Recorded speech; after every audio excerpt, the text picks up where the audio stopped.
Welcome back to our YouTube channel Foodies Emmy. இன்றைக்கி ரொம்பவே சூப்பரான ரொம்ப டேஸ்டியான எல்லா ஃபங்க்ஷன்லேயுமே இவங்க பேர் கேட்டாலே அப்படியே செம்ம ஹாப்பி ஆகிடுவாங்க. சாம்பார் எந்தளவுக்கு ஃபேமஸோ அந்தளவுக்கு இவங்க ஒரு சீஃப் கெஸ்ட் மாதிரி உள்ள ரெசிபி தான். என்னடா இவ்வளோ பில்டப்பாக இருக்கே அப்படின்னு யோசிக்கலாம். என்னன்னு தானே யோசிக்கிறீங்க? வத்தக்குழம்பு, கல்யாண வீட்டு வத்தக்குழம்பு தான் இன்றைக்கி பார்க்க போகிறோம். அதுக்கு 10லேருந்து ஒரு 20 பல் பூண்டு எடுத்திருக்கோம். அதுக்கப்புறம் சின்ன வெங்காயம், மிளகாய்த்தூள் 1 டேபிள் ஸ்பூன்னா மல்லித்தூள் 2 டேபிள் ஸ்பூன் கணக்கு தான். இதுக்கான அளவு எல்லாமே ஸ்க்ரீனில் கொடுத்துருக்க, மறக்காமல் ரெஃபர் பண்ணிக்கோங்க. அதுக்கப்புறம் சீரகம் அப்புறம் வெந்தயம் நல்லா கையில் கசக்கி ஒன்றா எடுத்து வச்சுக்கணும். அதுக்கப்புறம் இந்த ஸ்பூனால் தான் நான் சீரகமும் வெந்தயமும் எடுத்திருக்கேன். நான் எவ்வளோ கம்மியாக எடுத்திருக்கேன் அப்படின்னு காட்டுறதுக்காக தான் அந்த ஸ்பூனை நான் உங்களுக்கு காட்டினேன். அதுக்கப்புறம் மிளகுத்தூள் எடுத்திருக்கோம். மிளகுத்தூள் எடுத்ததுக்கப்புறம் நெக்ஸ்ட்டு ஜீரகத்தூள் எடுத்திருக்கோம். சீரகத்தூள் எடுத்ததுக்கப்புறம் மஞ்சத்தூள் எடுத்திருக்கோம். இவ்வளோ தான் நம்ம வத்தக்குழம்பு பண்ணுறதுக்கு.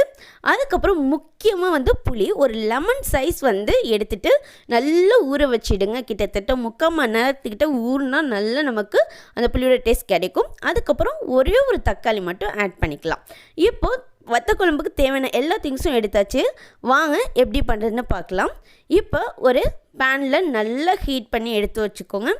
ஆயில் நல்லா ஹீட் ஆனதுக்கப்புறம் நம்ம கையால் நல்லா கசக்கி வச்சுருக்கோம் இல்லையா, சீரகம் வெந்தயம், அதுதான் ஃபஸ்ட்டு இதுக்கு போடணும். இப்போ அதை ஆட் பண்ணிடலாம். எண்ணெய் நல்ல சூடாக இருக்கணும். இந்த மாதிரி நல்லா பொரிஞ்சு வரணும். அப்போ தான் அதோடய வாசனை சூப்பராக இருக்கும். இப்போது நல்லா இது நல்லா பொரியட்டும்.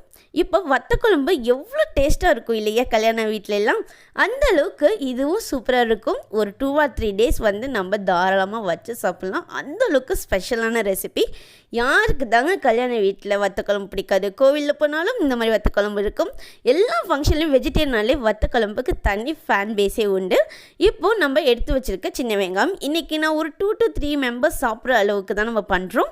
ஸோ அதனால் நான் ரொம்ப கம்மியாக தான் பண்ணுறேன். இப்போது இதுக்கு நல்லா வதங்கினதுக்கு அப்புறம் நம்ம எடுத்து வச்சுருக்க பூண்டு பல் ஆட் பண்ண போகிறோம். பாருங்கள், வெங்காயம் நல்லா ப்ரௌனிஷாக நல்லா பொரிஞ்சு வந்துட்டுருக்கு. நல்லா வதக்கி விடணும். அப்போ தான் அதோடய ஃப்ளேவரில் நல்லா கலந்து அதோட டேஸ்ட்டும் சூப்பராக இருக்கும். இப்போ பூண்டையும் இதில் ஆட் பண்ணிடலாம். பூண்டு ஆட் பண்ணதுக்கப்புறம் அந்த எண்ணெயிலேயே நல்லா வதக்கி விடுங்க, கைவிடாமல்.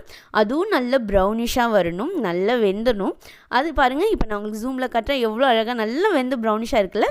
இந்த ஸ்டேஜில் நம்ம கட் பண்ணி வச்சுருக்க தக்காளியை நல்லா வதக்கி விடுங்க. அது நல்லா ஜூஸி கன்சிஸ்டன்சிக்கு வர வரைக்கும் நல்லா வதக்கணும். வத்தக்குழம்புக்கு மெயினே வதக்குறதுல தான் இருக்குது அதோட டேஸ்ட்டு.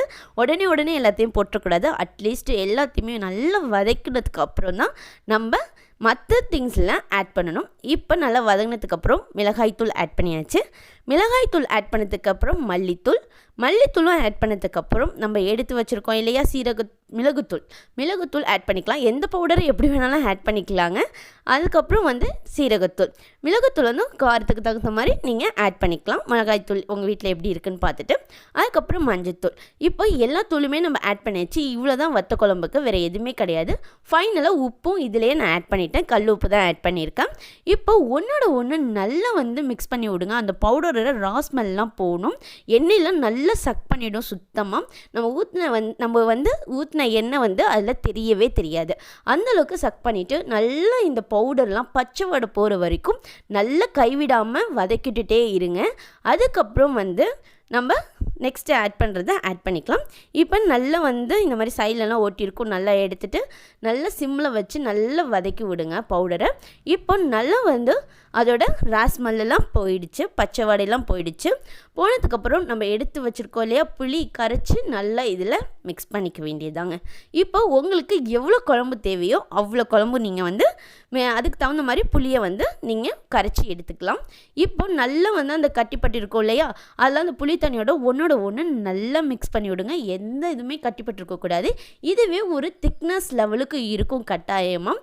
இப்போது நல்லா மிக்ஸ் பண்ணி விடுங்க. மிக்ஸ் பண்ணதுக்கப்புறம் பார்த்தீங்களா இந்த மாதிரி நல்லா திக்கான கன்சிஸ்டன்சியில் இருக்கும். இதை அப்படியே கொஞ்சம் நேரத்துக்கு க்ளோஸ் பண்ணி வச்சிடலாம். க்ளோஸ் பண்ணதுக்கப்புறம் நல்லா எண்ணெயெல்லாம் பிரிஞ்சு மேலே மிதக்கும். அப்போ தான் நமக்கு குழம்பு ரெடியாக இருக்குன்னு பார்க்கணும். பாருங்கள், சூப்பராக ரெடி ஆகிடுச்சு. இது பண்ணுறது 10 to 15 minutesக்குள்ளே டக்குன்னு பண்ணுற ஒரு குழம்பு தான் வத்தக்குழம்பு தான். அப்படியே பாருங்களா, அடடா டேஸ்ட்டே அவ்வளோ சூப்பராக இருக்கும். இதை கட்டாயமாக எல்லாருக்குமே பிடிச்ச ஒரு குழம்பு. எண்ணெயெல்லாம் அப்படியே மிதக்கும். உங்களுக்கு இதில் கத்திரிக்காய் இல்லை வேறு ஏதாவது காய் போடணுன்னா கூட உங்கள் இஷ்டம் போட்டு போட்டுக்கலாம், அதில் எந்த தப்பும் கிடையாது. வதக்கும் போதே அந்த காயையும் சேர்த்து வதக்கிடணும். இப்போ நமக்கு வத்தக்குழம்பு, அருமையான வத்தக்குழம்பு ரெடி ஆகிடுச்சு. இதோட வாசனையே அவ்வளோ சூப்பராக இருக்கும். அப்படியே சாதத்தில் போட்டால் சாப்பிடாதவங்க கூட சாப்பிட்டுக்கிட்டே இருப்பாங்கன்னா பார்த்துக்கோங்களேன். அவ்வளோ டேஸ்டான குழம்பு தான் இன்றைக்கி நம்ம பண்ணியிருக்கோம். இந்த வத்தக்குழம்பை ட்ரை பண்ணி பார்த்துட்டு எப்படி இருந்துச்சுன்னு கண்டிப்பாக நம்ம கமெண்ட் செக்ஷனில் கமெண்ட் பண்ணுங்கள். பாருங்கள், அப்படியே லேட்டாக ரொம்ப அப்படியே கெட்டியாகிடும். ஒரு ஸ்பூன் போட்டாலே போதும். அவ்வளோ சூப்பரான ஒரு செம்மையான வத்தக்குழம்பு ரெடி பண்ணியாச்சு. இந்த ரெசிபி கண்டிப்பாக எல்லாருக்கும் பிடிக்கும்னு நான் நம்புகிறேன். கண்டிப்பாக ட்ரை பண்ணி பார்த்துட்டு நம்ம கமெண்ட் செக்ஷனில் கமெண்ட் பண்ணுங்கள். இன்னும் நம்ம சேனலை யாரும் சப்ஸ்கிரைப் பண்ணல, நம்ம சப்ஸ்கிரைப் பண்ணி பக்கத்தில் இருக்க பெல் ஐக்கானையும் கிளிக் பண்ணிக்கோங்க. இந்த ரெசிபியை உங்கள் ஃப்ரெண்ட்ஸ் அண்ட் ஃபேமிலிக்கு ஷேர் பண்ணி என்ஜாய் பண்ணுங்கள். தேங்க்ஸ் ஃபார் வாட்சிங்.